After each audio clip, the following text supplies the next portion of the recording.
নমস্কার সবাইকে। আমাদের মধ্যে ম্যাক্সিমাম মানুষেরই ব্যাংকে অ্যাকাউন্ট রয়েছে, ডিম্যাট অ্যাকাউন্ট রয়েছে, মিউচুয়াল ফান্ড রয়েছে, এছাড়া দেখা যেতে পারে পিপিএফ রয়েছে, এছাড়া দেখা যেতে পারে আরও অনেক ধরনের ফাইন্যান্সিয়াল ইনস্ট্রুমেন্ট কিন্তু তাদের রয়েছে। তারপরে অনেক ব্যক্তি আছে যারা কিনা এইসব অ্যাকাউন্টের কোনো ধরনের কোনো নমিনি করে না। এবার যারা নমিনি করেনও তাদের মধ্যেও বেশ কিছু মানুষ আছে যারা কিন্তু বেশ কিছু ভুল করে ফেলেন। তা আজকের ভিডিওতে আমরা আলোচনা করব যাদের ব্যাংকে অ্যাকাউন্ট রয়েছে এবং যারা নমিনি করতে যাচ্ছেন কোন কোন ভুল তাদের করা উচিত না এবং করলে আপনার অনেক টাকার লোকসান হতে পারে। তাহলে বন্ধুরা শুরু করা যাক আজকের ভিডিও। আমাদের মধ্যে ম্যাক্সিমাম মানুষ আছেন যাদের বিভিন্ন ব্যাংকে অ্যাকাউন্ট রয়েছে। এবার দেখা যায় তার কিনা একটা ব্যাংকেই বেশি যাতায়াত থাকে এবং যার ফলে দেখা যায় সেই ব্যাংকে তার নমিনি যেটা দেওয়ার সেখানে কিন্তু তার নমিনির নাম দিয়ে রেখেছে। এছাড়াও আরও 5টা জায়গা থাকে যেখানে কিনা তার অ্যাকাউন্ট রয়েছে এবং সেই ব্যাংকে তার খুব একটা যাতায়াত হয় না, যার ফলে দেখা যাবে যে আপনাদের মধ্যে অনেক ব্যক্তিই আছেন যারা কিনা ভুলেই গেছেন যে আপনার কোথায় কোথায় অ্যাকাউন্ট আছে এবং সেই অ্যাকাউন্টে আপনার নমিনি দেওয়া হয়ে গেছে কিনা। এবং ম্যাক্সিমাম ক্ষেত্রে দেখা যাবে যে যেই সব অ্যাকাউন্টগুলো আপনি ভুলে গেছেন সেই সব জায়গায় দেখা যাবে যে নমিনি দেওয়াই হয়নি অথবা ভুল কাউকে নমিনি করা রয়েছে। অর্থাৎ আপনি এ ব্যক্তিকে নমিনি করেছেন কিন্তু এখন আর এই ব্যক্তিকে নমিনি করতে চাইছেন না, বি ব্যক্তিকে করতে চাইছেন। যাই হোক, এই ধরনের সমস্যা কিন্তু হতে পারে। একবার দেখে নেবেন যে এই ধরনের সমস্যা হয়ে আছে কিনা আপনার নমিনির ক্ষেত্রে।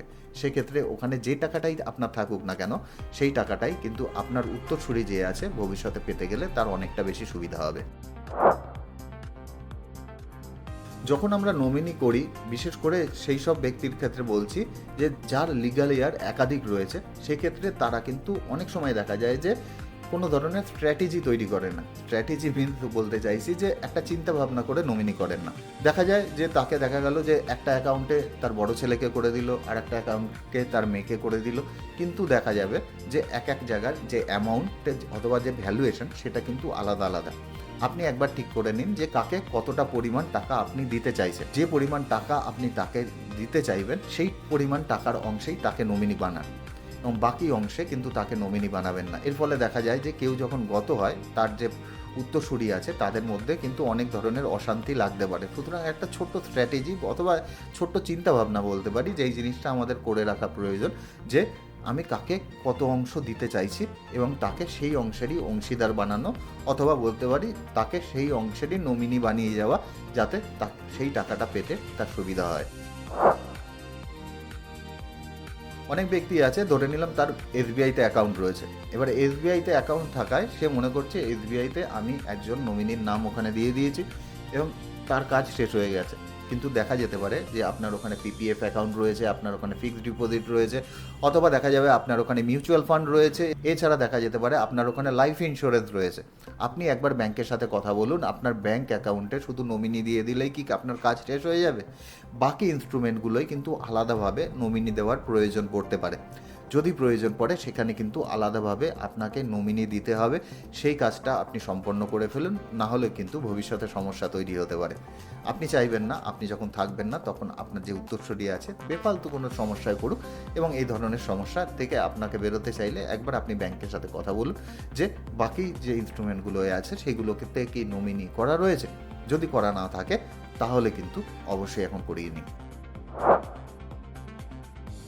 অনেক ব্যাংকই আছে কিছুদিন আগে পর্যন্ত একটা অ্যাকাউন্টে একজনের বেশি নমিনি কিন্তু নিত না, কিন্তু এই 2025-এ আই থিঙ্ক ওটা অক্টোবর অথবা নভেম্বর নাগাদ, আমি ঠিক ডেট মনে করতে পারছি না, অথবা আগস্টেও হতে পারে, আরবিআই একটা নোটিফিকেশান বের করেছিল যেখানে বলেছিল একটা অ্যাকাউন্টে কিন্তু 4জন পর্যন্ত নমিনি থাকতে পারে। এবং আপনার ক্ষেত্রে দেখা যেতে পারে যে 1জন 2জন অথবা 4জন আপনার উত্তরসূরি রয়েছে।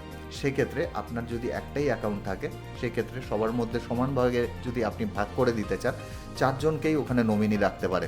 এটা কিন্তু ভবিষ্যতের জন্য একটা ভালো পদক্ষেপ হবে। আমি এই কারণেই বলে রাখছি, যেহেতু বড় বড় ব্যাংকগুলো একজনের বেশি নমিনি নিত না, সেহেতু অনেক ব্যক্তির এখনও পর্যন্ত জানা আছে একজনের বেশি নমিনি ব্যাংক নেবে না। সুতরাং তারা কিন্তু এখনও তাদের নমিনির আপডেশন এখনও পর্যন্ত করেননি। প্রয়োজন থাকা অবশ্যই, যদি আপনার প্রয়োজন থাকে তাহলে অবশ্যই করে নিন আপনার নমিনির আপডেট।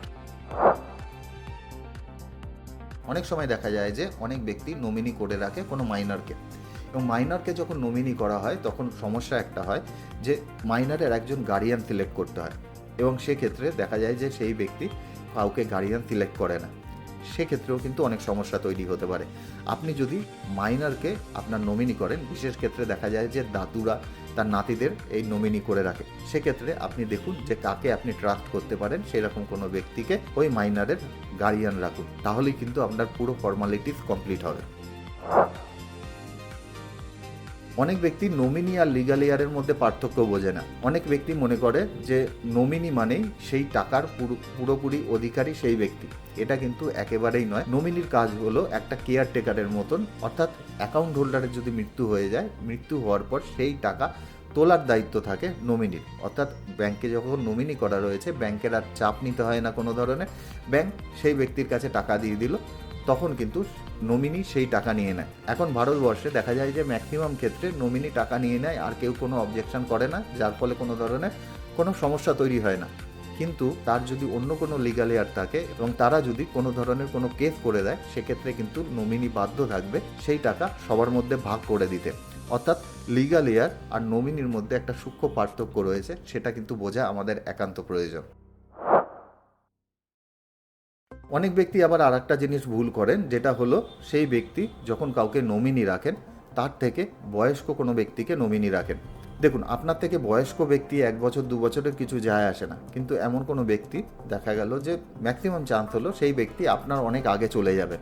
সেক্ষেত্রে সেই ব্যক্তিকে যদি আপনি নমিনি করে দেন, তাহলে দেখা যায় ম্যাক্সিমাম ক্ষেত্রে কোনো লাভ হয় না। আপনি যদি একান্ত বাধ্য হন যে তাকে করতেই হবে, কেননা দেখা যায় যে অ্যাকাউন্ট হোল্ডারের যদি কোনো দুর্ঘটনা ঘটে যায়, সেক্ষেত্রে সেই বয়স্ক ব্যক্তির কী হবে, এই ধরনের সিচুয়েশান যদি থাকে, তাহলে তো কোনো ধরনের কোনো অসুবিধা নেই। কিন্তু কারোর ক্ষেত্রে যদি দেখা যায় যে অনেক ধরনের অপশান রয়েছে, সেক্ষেত্রে আমার মনে হয় নিজের থেকে কম বয়সী অথবা নিজের বয়সের কাছাকাছি, অর্থাৎ যেই ব্যক্তি এখনও পর্যন্ত এই পৃথিবীতে বেশ কিছুদিন থাকবেন, সেই ধরনের ব্যক্তিকে যদি নমিনি করা হয়, তাহলে অ্যাটলিস্ট দেখা যায় যে বারবার করে ওই নমিনি আপডেট করার ঝামেলা পোয়াতে হয় না। এটা একবার দেখে নেবেন, যার যার ক্ষেত্রে বাধ্য আছেন তাদের তো করতেই হবে, খুব প্রয়োজন আছে তাদের তো করতেই হবে, এমন নয় যে তাদেরকে করা যাবে না, তাদের তো করতেই হবে সেক্ষেত্রে।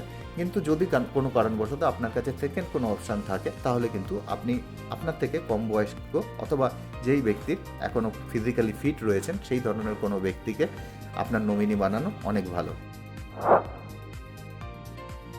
আমরা যখন আমাদের অ্যাকাউন্টের জন্য নমিনি রাখি, সেক্ষেত্রে দেখা যায় যে বেশ কিছু ছোট ছোট ভুল কিন্তু আমরা অনেক সময় করে থাকি। যেরকম আমরা নমিনি, দেখা গেল কোনো ব্যক্তি আমাকে নমিনি করলো, আমার কাছ থেকে কোনো ধরনের কোনো আইডেন্টিটি প্রুফই নিল না। এখন আমার নাম FUJAY এর জায়গায় FUJOY করে দিল।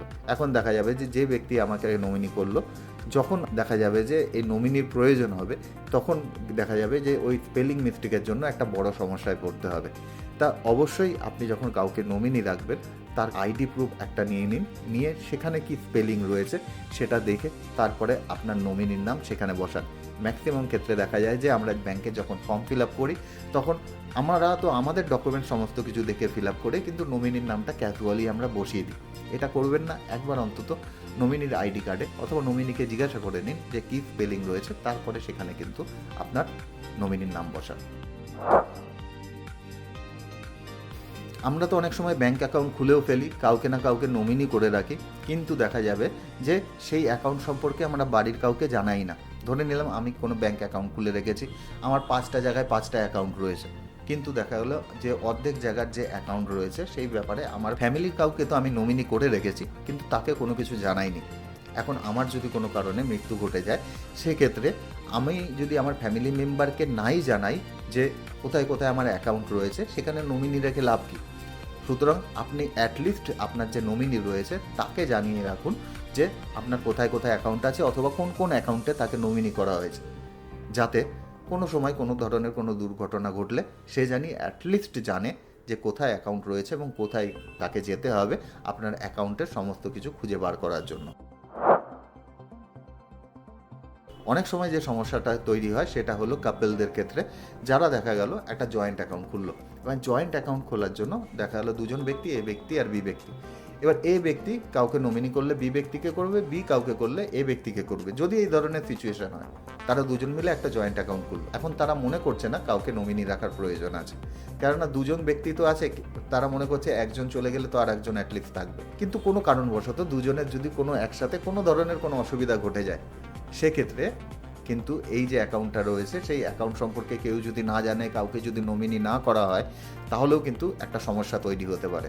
সুতরাং আপনার অ্যাকাউন্ট যতই জয়েন্ট অ্যাকাউন্ট হোক না কেন, তারপরেও কাউকে একজন নমিনি বানিয়ে যাবেন এবং সেখানে অবশ্যই খেয়াল রাখবেন যে নমিনির নাম দেওয়া হচ্ছে তার জানি স্পেলিং ঠিক থাকে এবং সেই ব্যক্তি জানি জানে যে কোথায় তাকে নমিনি রাখা হয়েছে। আশা করি ভিডিওটি থেকে আপনাদের অল্প কিছু হলেও ভ্যালু প্রোভাইড করতে পারলাম। সুজয় বৈদ্য, সাইনিং অফ।